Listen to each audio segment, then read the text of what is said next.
Hey guys, I'm back with tip number 4 for your Naplex Prep. Tip number 4, well, let's go and review. Tip number 1, figure out your learning style. Number 2, come up with a schedule. Number 3, you need an accountability buddy, someone who's going to hold you to all of these goals you're setting about how you want to get through these chapters and get through all these benchmarks. You need such a person, trust me, you do.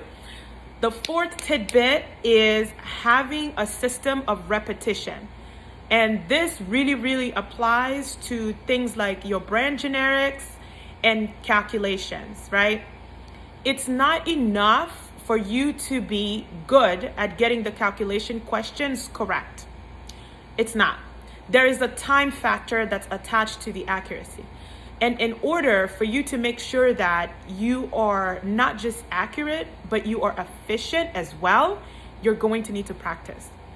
What I've found that's worked, this worked for me myself, the moment I entered the 4 to 6 weeks window until my exam, every single day, I isolated 2 hours to practicing calculations. And this just meant repeating question banks and going through the question banks, practicing the complex questions and calculation questions, the statistics, my ability to calculate certain statistic analysis, RR and things like that, but also my ability to take those numbers and interpret them effectively and accurately. That takes practice.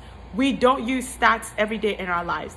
You will need to study this to understand this, how to calculate the various things and how to interpret those numbers. It's not enough that you're getting the right number, but what do these numbers mean will also play a huge role in your success in answering the questions appropriately.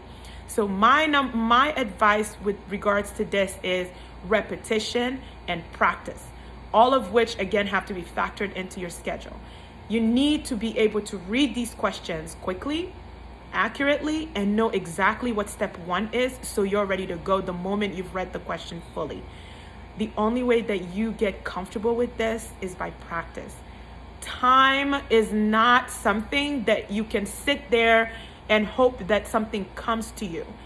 So practice your calculations and your statistics and how you interpret values for clinical applicabilities of the values that you're calculating are very important. So that's my tidbit for you today. Practice calculations 2 hours every day, 1 hour every day. Quite frankly, it depends on your comfort level. Different people are at different places, but I think that isolating some time to practice over and over again will greatly improve your efficiency, but also your confidence, because each time you do it, you feel like you're getting a little bit better each time. Cool.